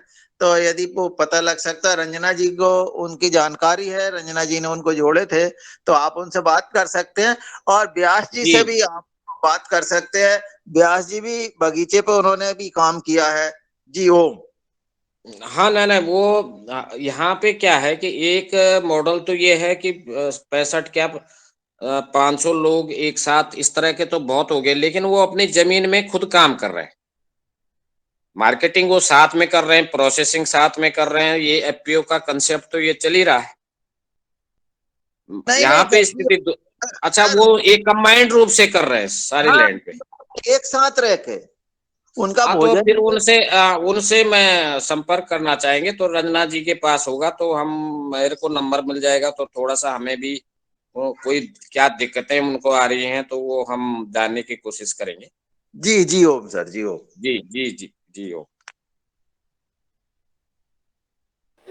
धन्यवाद। जैसा कि पतंजलि आहार कार्यक्रम के माध्यम से हमारे पतंजलि ऑर्गेनिक रिसर्च इंस्टीट्यूट के वैज्ञानिक विभिन्न क्षेत्र में किसानों को प्रेरणा दे रहे हैं और काम कर रहे हैं, तो मैं चाहूंगा उसी क्रम में आदरणीय हमारे रामकृष्ण रघुवंशी जी सदन में उपस्थित हैं, वो आजकल क्या कर रहे हैं, उनका अभी मैं मार्गदर्शन चाहूंगा कि वो मार्गदर्शन देने का कष्ट करें। रामकृष्ण रघुवंशी जी। जी ओम। जैसे कि कम्युनिटी फार्मिंग का कहा, तो ये वही चीज है जो कॉर्पोरेट कल्चर जिसको बार बार कहा जा रहा है एफपीओ के माध्यम से, या हम 10 किसानों के ग्रुप बना के कोई भी फार्मिंग करेंगे। अभी मेरे पास जितने भी ऑर्डर आए हैं या जो भी है वो मेट्रिक टन में है, एमटी में है। जिन लोगों से मेरी बात चल रही है वो केवल क्या चीज मांगते हैं कि भैया आपके पास राइस भी है या ब्रांडेड राइस है, अच्छा है, चावल पे आप काम कर रहे हैं, गेहूं पे काम कर रहे हैं, तो इतने मेट्रिक टन चाहिए। एमटी में रिक्वायरमेंट आती है। अभी अभी हम लोग कहाँ कुंटलों तक या टनों में सिमटे हुए हैं। अभी टन से हटके हमको एमटी में जाना पड़ेगा, जब भी कहीं किसी टेबल पे बैठ के बार्गेनिंग हो सकती है, जब भी मनचाहा किसान को रेट मिल सकता है। तो एक तो क्वालिटी और प्लस क्वांटिटी दोनों चीजें हैं। अगर हम कम्युनिटी लेवल पे फार्मिंग कह दीजिए उसको, या कॉर्पोरेट कल्चर कह दीजिए, हमको कॉर्पोरेट कल्चर में आना ही पड़ेगा। वो एफपीओ के माध्यम से आए तो वो और भी अच्छा, उसमें ग्रांट भी मिलती है और दूसरी सुविधाएं भी रहती हैं, प्लस दूसरी चीज वो टैक्स फ्री है। तो सही मैं कह तो रहे हैं, मेरे को भी ऐसे ही लग रहा है। जी कॉर्पोरेट कल्चर में मतलब ऑल फार्मिंग भी आ सकती है, क्योंकि हाँ, आना ये ही पड़ेगा, देखने देयर का इज नो ये वे, तो कोई हाँ, रास्ता नहीं आगे है। का भविष्य है फार्मिंग का इंडिया में, क्योंकि हाँ हाँ हर जगह तो बड़े बड़े फार्म हो गए, हम छोटे सिमटते जा रहे हैं, तो अगर कॉर्पोरेट की तरफ नहीं आए तो हम पीछे रह जाए।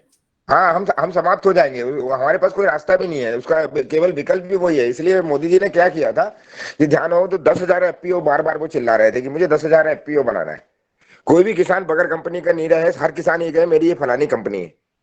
तो ये क्या है कि थोड़ा मिडिल मैन को तो खत्म नहीं कर सकते, लेकिन थोड़ा सा आपको सरप्लस रेट के लिए या सरप्लस सुविधाओं के लिए और सरप्लस सप्लाई के लिए हमको उसी कल्चर में जाना पड़ेगा। तो मैं तो आज से नहीं, इसका बहुत पहले से समर्थक हूं। मैंने 2 एफपीओ पहले भी बनाए हैं। और ये है कि बिजनेस मॉडल उन तक नहीं पहुंच पाता है, गवर्नमेंट फंडिंग करती है एक एफपीओ बनाने का 26 लाख रुपए के आसपास देने से, फेसी से। अब 26 लाख रुपए का उसने ग्रांट आपको दिया, और इसके बाद में किसान क्या उत्ते में रजिस्ट्रेशन करा लेता है, मोबिलाइजेशन हो जाता है, ऑफिस बन जाता है। इसके बाद फार्मर के कुछ एफपीओ आगे नहीं बढ़ पाते हैं। तो उसका कारण यही रहता है कि उन लोगों के पास क्या बिजनेस मॉडल नहीं होता और बिजनेस मॉडल की ट्रेनिंग नहीं होती। जो डायरेक्टर होते हैं एफपीओ में, कई एफपीओ की सफलता की कहानी इसलिए नहीं बन पाती कि वो एक नॉर्मल किसान होता है, अब उसके पास इतना वो नहीं होता, वो कंसल्टेंसी हायर ही नहीं करना चाहता। आज जितने भी किसान हैं, जो भी है, वो कभी भी बगैर कंसल्टेंसी हायर करे काम शुरू कर देते हैं। तो वही बात होती है कि नॉन टेक्निकली कोई भी काम शुरू कर दे तो उसका अंजाम अच्छा नहीं होता, तो सफलता के चांसेस उसमें बहुत कम रहते हैं। तो अभी हमें कॉर्पोरेट कल्चर पे जाना चाहिए और कम्युनिटी लेवल पे इसकी प्रैक्टिस, भले ही हमारा रजिस्ट्रेशन अभी हो या ना हो, लेकिन ऐसी प्रैक्टिस हमें 10-10, 20-20, 50 के ग्रुप में शुरू कर देनी चाहिए। जैसे ओट्स है, अभी चंडीगढ़ में ओट्स का मिल्क जो है वो 400 रुपए लीटर जा रहा है, जो जौ होती है ना हमारी जौ खाने वाली। तो इस तरीके से अगर हम मान लो हम 100 किसान हैं या 50 किसान हैं, हमने एक एक एकड़ में लगाया, तो हम उसमें एमटी में चले जाएंगे कि इतना उत्पादन हो जाएगा हमारा। 100 एकड़ का रकबा हो गया, अब एक एकड़ में 17-18 कुंटल जौ होती है, कहीं 20 भी हो जाती है, लेकिन 15 तो पकड़ के चलिए आप, तो वो हो गई 150 कुंटल। तो अभी हम कह रहे थे 10 एमटी है हमारे पास। तो अभी एमटी में बात करेंगे तो कोई भी कंपनी आपसे डील करने को तैयार है, वो 2 कुंटल 4 कुंटल आपके पास लेने नहीं आएगी। आप कह दो कि हमने नींबू उगाया है या हमारे पास सीताफल है, उसका पल्प निकलता है, तो उन्होंने कहा भाई साहब हमारे पास 2 किसान है, हमारे पास इतना है, तो आपकी कोई वैल्यू नहीं है उनके आगे। तो इसलिए अभी जब तक आप क्वांटिटी में नहीं जाएंगे, जब तक अपना कोई कल्याण नहीं होने वाला है। और कल्याण वैसे ही होगा कि आपको कॉर्पोरेट कल्चर अपनाना पड़ेगा, एफपीओ के माध्यम से करें, ग्रुप के माध्यम से करें, लेकिन संगठन में आए। बगैर संगठन के किसी की कोई पहचान नहीं है आज के समय में। जी ओम। जी बहुत बहुत धन्यवाद। आपने जी जो ओम। कहा है। जी मेहरा जी। सर मैं आदरणीय रघुवंशी जी से पूछना प्रश्न है मेरा कि जैसे हमारे मध्य प्रदेश मतलब होशंगाबाद जिले में मूंग, गेहूं और चावल तीनों फसल बहुत मास रूप में लग रही है, तो इस पर कैसे किया जाए, इसका एक कोई मॉडल तो तैयार हो, इस पर चर्चा करें कि देखो हमारे यहाँ तो मूंग बोई जा रही है और धान भी बोई जा रही है और गेहूं भी बोई जा रहा है, परंतु इस पे किस तरह से आगे बढ़े, ये इस पे थोड़ा विचार विमर्श होना चाहिए, किस तरह से आगे बढ़ेंगे। जी ओम। देखिए मेहरा साहब, आपने बहुत सुंदर बात बोली है कि इसका कोई मॉडल हो। अब आपने एक कहावत सुनी होगी कि जब हमें अंधेरे में सीढ़ियां नजर नहीं आ रही हो और हमारे पास टॉर्च हो, तो हम एक स्टेप ले लें, फिर ऊपर चढ़ेंगे तो दूसरा स्टेप ऑटोमेटिक हमें दिखाई देगा। अगर हमें नहीं भी पता है तो हम क्या करें कि कुछ कंसल्टेंसी हायर कर लें, कुछ ऐसी चीजें, और धीरे से हम है ना ग्रुप में आके सेकंड स्टेज पे जाएं। जैसे मूंग को आप डायरेक्ट मत बेचिए, जी बीच में से 2 टुकड़े कर लीजिए, दाल बन गई। उसकी जो डस्ट निकलेगी उसका पापड़ बना लो, और थोड़ी ब्रांडिंग शुरू करके खुद के प्रोसेसिंग मार्केट के ऊपर खुद की कमांड करोगे, उसकी बात अलग होती है। जी ओम, पर अभी बात यह है कि हम जी जो मूंग उगा रहे हैं वो मूंग तो जहरीली है, नहीं उसे नहीं, तो अभी नहीं ना, वो होने दीजिए जहरीली, वो एक तरफ होगी, जहरीली भी बाजार में बिक रही है। लेकिन अभी हम जो 1-1 एकड़ 2-2 एकड़ का संकल्प लेके जो खेती कर रहे हैं ना, मैं इसकी बात कर रहा हूँ कि अगर मान लो हमारे पास एक आदमी के पास 50-50, 150, 100 किसान कर सकता है, वो गांव में कम्युनिटी लेवल पे फार्मिंग कर सकता है, तो प्रॉपर आपको कितना समय लगेगा इसमें? 3 साल। आप C3 में चले जाएंगे और विद सर्टिफिकेट मार्केट में उतरेंगे, तो आपके जैसे लोग उंगलियों पे होंगे, इतनी क्वांटिटी में नहीं होंगे कि 90 करोड़ होंगे, तो वो कम संख्या में होंगे। आगे आने वाला जो समय है वो ऑर्गेनिक का ही है। आप जहां भी जाके देखो, जिसके पास 2 पैसा अच्छे से है, आप वो एक बात करने लगा है कि हाँ यार अभी पैसे ठीक है, अभी अच्छे खाने पे ध्यान दे रहे। और जहां तक मैं जानता हूं कि आज मजदूर भी है, मैंने कई लोगों के यहाँ देखा है, उनके यहाँ भोजन भी किया है, कहते भैया हम घी नहीं खा सकते लेकिन खाना तो अच्छा खाएंगे यार। तो वो लोग है ना, तो कॉन्शियसनेस अभी हेल्थ वाइज स्टार्ट हुआ है एक विशेष वर्ग में। तो क्या है कि हॉट स्पॉट को पकड़ना, अभी जो किसकी जरूरत क्या है, उसको कल क्या मन लगने वाला है, उसको आज ही हम ग्रो कर लें, तो हम 3 साल में उस स्टेज पे आ जाएंगे। आज हमने जो मार्केट तैयार किया है कस्तूरी कृषि फार्म के हिसाब से, तो आज हमने 200 परिवार को जोड़ लिया 80-82 एकड़ जमीन में। जी जी जी। आप 82 एकड़ जमीन में 200 आदमी को जोड़ लोगे आप, तो 200 परिवार की पूर्ति के लिए इतना बड़ा फार्म आराम से चल सकता है। जी। तो डिपेंडेंसी भी खत्म हो गई, खुद का मार्केट क्रिएट हो गया। आप स्वाभाविक है कि ये 200 के 400 भी होंगे, 300 भी होंगे, तो हम अभी तो हमने आपको पिछली बार भी कंडीशन बताया था, हम अरहर की दाल नहीं पुरा पाए, जी जी अरहर की दाल हमारी खत्म हो गई। फिर इसके बाद में हमने मूंग पूरा बेच लिया। फिर इसके बाद में गेहूं तो हमारे पास नामो निशान नहीं बचा खाने तक का। जी जी जी जी। तो सर अब आपके साथ साथ जो है हमारा निवेदन ये है कि थोड़ा उसको और प्रचार, जो मार्केटिंग की बात बार बार हो रही थी तो वो कम से कम आपने उसको बना लिया है, तो उसका लाभ और किसानों को भी मिले, इस पे थोड़ा सी चर्चा हो और इसको आगे बढ़ाए, आप उसका नेतृत्व करें, हम तो ये चाहते हैं। और नहीं हमारा जो है आगे नहीं बढ़े, किसानों का भला हो, जी हो। नहीं, बिल्कुल आप ठीक बोल रहे हैं। उसके लिए करना पड़ेगा, बैठक करेंगे। बैठिए आप साथ में, बैठने के बाद हमें जिन चीजों की शॉर्टेज है, क्योंकि जो हमारे पास ग्रो हो रहे हैं वो तो हम आपको बोलेंगे नहीं कि आप ग्रो करो। जिनकी हमारे पास कमी होती है, जो लैंड में जो हमें, वो चीज आप ग्रो करके मिलते जाइए साथ में। तो हम क्या है कि ठीक है, अभी हमारे पास दाल का इतना बड़ा एरिया नहीं, जितनी बड़ी डिमांड है, तो आप जी अरहर दाल के लिए कितने किसान आगे आ रहे हैं ऑर्गेनिक में। आइए, बैठिए, बैठ के टेबल पे बात करते हैं, और हमारे कंडीशन के अकॉर्डिंग ग्रो करिए और हम मार्केट करेंगे उसको। जी हो जी हो। जी हो। जी जी मैं बहुत भी सुंदर। यही जी जी जी जी रावत जी। जी मैं ये कह रहा था ना कि क्या होता है कि सपोज कोई एरिया है और उसमें उस जरूरी नहीं है कि सभी किसान एक ही स्किल के होते हैं। अब रामकृष्ण रघुवंशी जी का जो स्किल है वो सब किसान के वो भी किसानी कर रहे हैं।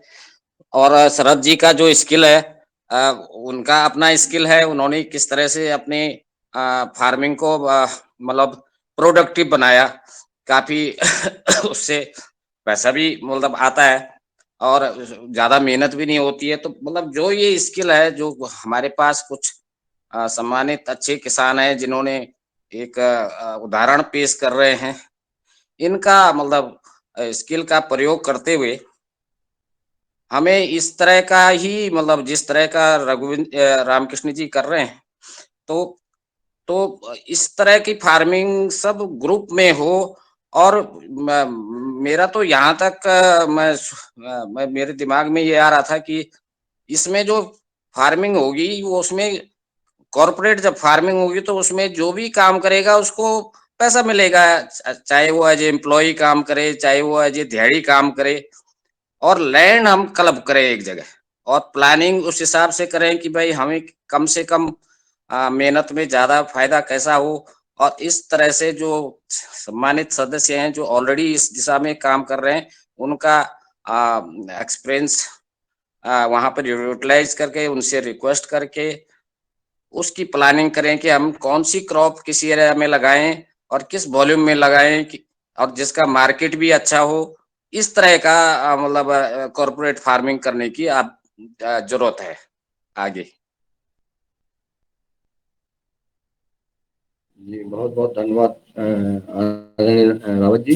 आदरणीय डॉक्टर किशोर दुबे जी ने हैंड रेज किया है, वो भी अपना संवाद करने का कष्ट करें। धन्यवाद मुनिलाल जी। चर्चा चल रही है। मेहरा जी ने जो बोला कि भाई उनके एरिया में जो होता है वो तो उसके लिए मार्गदर्शन और बेचने की व्यवस्था क्या हो। तो उस संदर्भ में रघुवंशी जी ने बिल्कुल सही बात की और राघव जी ने भी जो की।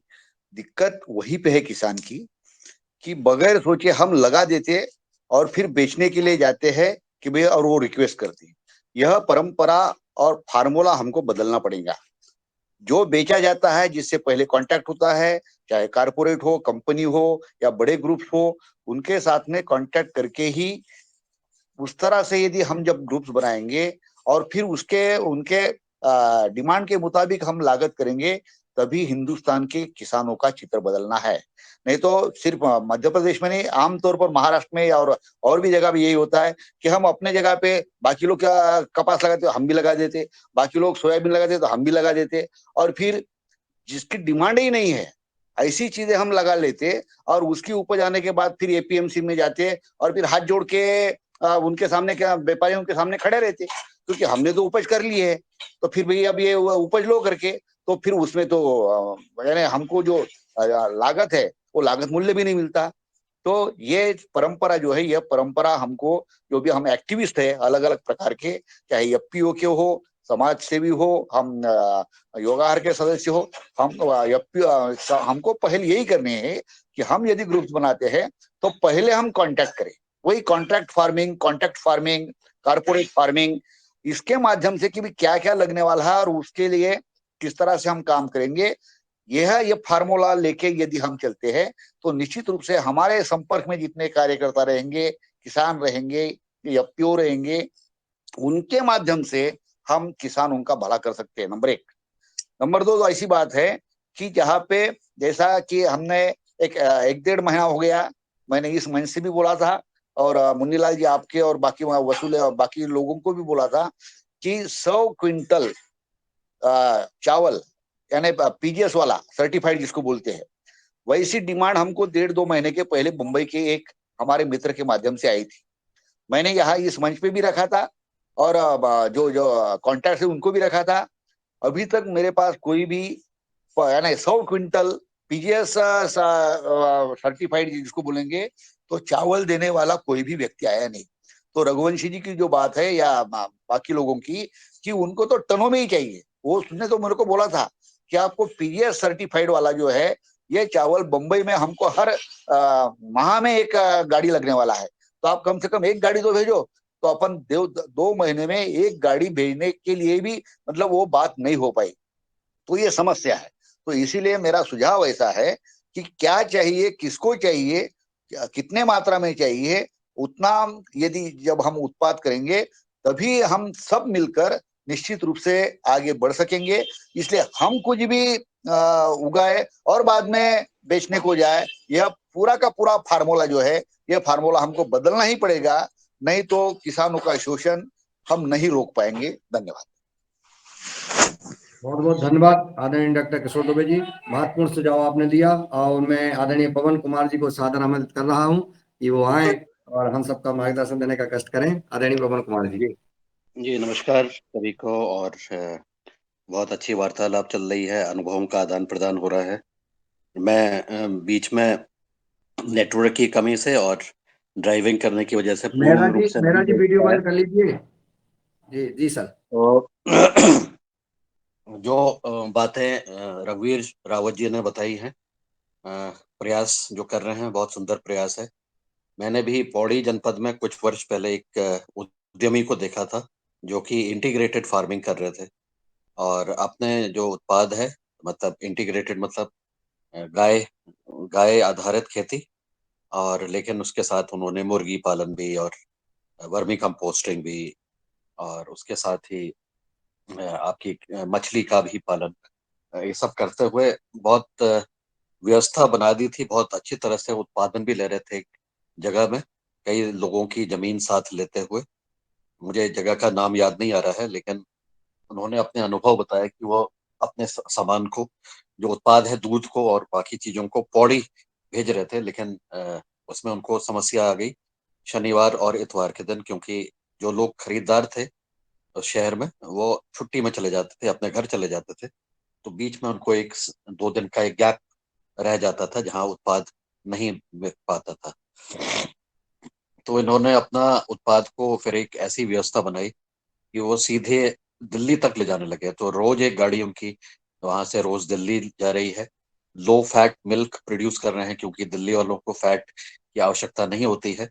तो लो फैट का मिल्क वाली एक गाय थी जिसमें कि फैट की मात्रा कम थी, तो उसका उत्पाद और बाकी और भी जो चीजें हैं, एक गाड़ी भर करके सामान रोज दिल्ली आना जाना था और उस व्यवस्था से वो खुश थे।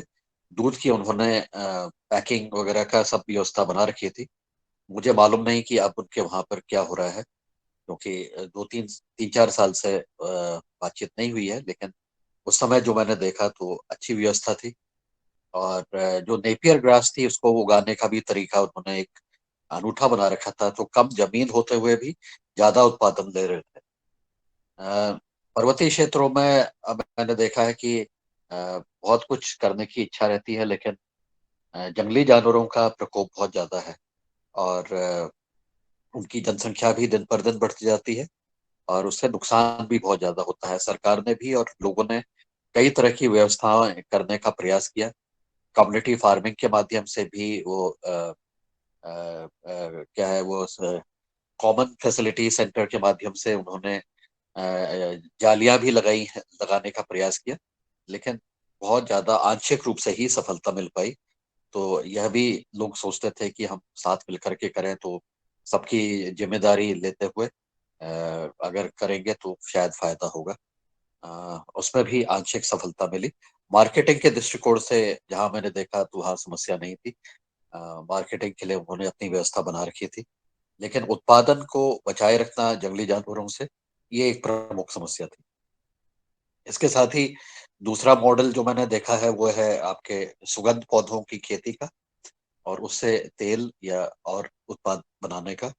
तो इसको भी देखा कि ये बंजर भूमि पर आसानी से हो जा रहा है और उसके साथ ही उसकी मार्केट की भी कुछ व्यवस्था सरकार ने भी बना रखी है और यहाँ की गुणवत्ता अगर उसकी अच्छी है, अच्छी निकल पा रही है तो आसानी से उसकी विक्रय हो पा रहा था। वर्तमान समय पर स्थिति परिस्थिति के आधार पर और क्योंकि इसमें पानी की आवश्यकता नहीं है, जंगली जानवरों की का नुकसान का कोई समस्या नहीं था, तो इस तरह से उन्होंने उसकी खेती को भी सामूहिक रूप से भी या एक व्यक्ति ने लीड लेते हुए बाकी जमीनों का कम्युनिटी तरह से बनाते हुए और सबको कुछ ना कुछ फायदा देने का प्रयास पौड़ी जनपद में ही एक मॉडल के बारे में मैंने सुना था, देखा भी है इसको, तो ऐसा भी उन्होंने प्रयास कर रखा है। इस तरह से गुलाब की खेती और गुलाब जल आधारित उद्यम कई सारे किसान अब कर रहे हैं और कुछ जगह पर बड़े सुंदर मेरे पास फोटो आए थे कि वो एक घाटी को एक शायद अल्मोड़ा जिले की एक घाटी को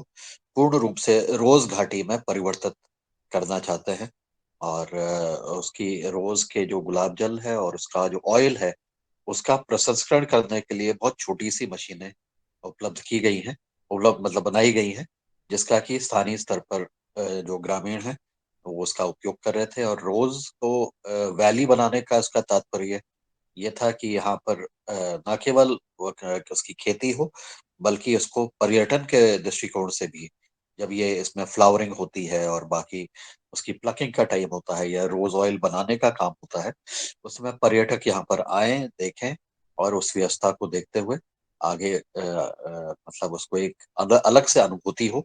और इसका एक रोज फेस्टिवल बल्गेरिया में हर साल मनाया जाता है, तो उसी तर्ज पर एक प्रयास कर रहे हैं aromatic centre for aromatic plants. तो अगर वहां पर आपको जाकर के समझना हो देखना हो वो आप निश्चित रूप से कर सकते हैं, मैं आपका संपर्क करा दूंगा। तो पर्वतीय क्षेत्रों में इस तरह से कई सारी व्यवस्थाओं और वहाँ की जो जटिल परिस्थितियां हैं उसके आधार पर एरिया मतलब लोकेशन स्पेसिफिक प्लानिंग करने की जरूरत पड़ेगी, ऐसा मेरा मानना है। तो कई सारे सारे ऑप्शंस को देखते हुए अगर प्रयास करेंगे तो निश्चित रूप से उसका लाभ मिलेगा। साथ ही जो कम्युनिटी फार्मिंग वाली इंदौर वाली जो बात कही थी इसमें, तो लोग साथ मिलकर के अपने अपने जिम्मेदारियों को इंदौर के जगह में जो फार्म था या जो वहां पर एक उन्होंने कम्युनिटी बनाई है बहुत सुंदर है। मुझे लगता है कि एक प्रयास ऐसा होना चाहिए और इसको और फैलाने की जरूरत है क्योंकि जोत छोटी हो रही है और लोग एक दूसरे की मिलकर के अगर काम करते हैं तो एक अच्छी इसमें संभावना मुझे लगती है। और बस यह है कि लोग अपनी जिम्मेदारियों को और अपने जो कार्य है उसको अच्छी तरह से करेंगे तो हर चीज की अपनी एक संभावना है। तो आज बहुत अच्छी वार्तालाप हो रही है। जहां तक कि ये एफपीओ बनाने का है कार्य, मैंने देखा है कि कई सारे जो 1000 एफपीओ बनाने का जो कार्य चल रहा है वो धीरे धीरे एक नई गति से चल रहा है। अन्यथा पहले की स्थिति और अभी वर्तमान में भी यही स्थिति है कि लोगों का ध्यान है जो एफपीओ बनाना चाह रहे हैं उसका ध्यान केवल सरकार से मिलने वाली ग्रांट तक ही सीमित है। तो करीब 70-80% तो ऐसा ही होगा और जो लोग स्वयं अपनी रुचि से और भविष्य को देखते हुए एफपीओ बनाने का काम कर रहे हैं निश्चित रूप से उनको आने वाले समय पर लाभ होगा। लेकिन जिसका ध्येय केवल पैसा मिलना है और पैसे की लेने तक ही सीमित है, उसकी उसकी पहुंच भी वहीं तक ही होगी। उसके बाद फिर वो पूर्ण रूप से नहीं हो पाएगा और जो संदेश सरकार को मिलेगा वो फिर से यही जाता है कि लोग ईमानदार नहीं है, इच्छुक नहीं है, केवल पैसे के लिए ही सीमित हैं और आगे अपने विकास को स्वयं करने के लिए प्रेरित नहीं है। ऐसा जब संदेश जाता है और इसमें एक अंडरस्टैंडिंग बनती है तो फिर सरकार अपनी नीतियां परिवर्तित कर देती है और उसका जो लाभ वाकई में जिसको जो लेना चाह रहे थे उनको न करें तो निश्चित रूप से फिर एक दूसरा है देने का प्रयास चलता है। और जहां जहां पर एफपीओ बन रहे हैं वहां पर और जो हमारे साथी भी प्रयासरत हैं उनसे भी यही निवेदन है कि ये जो कार्य है बहुत अच्छा है, लेकिन इसमें हमें इस दृष्टिकोण से भी सोचने की जरूरत है और इसमें योगदान करने की भी जरूरत है।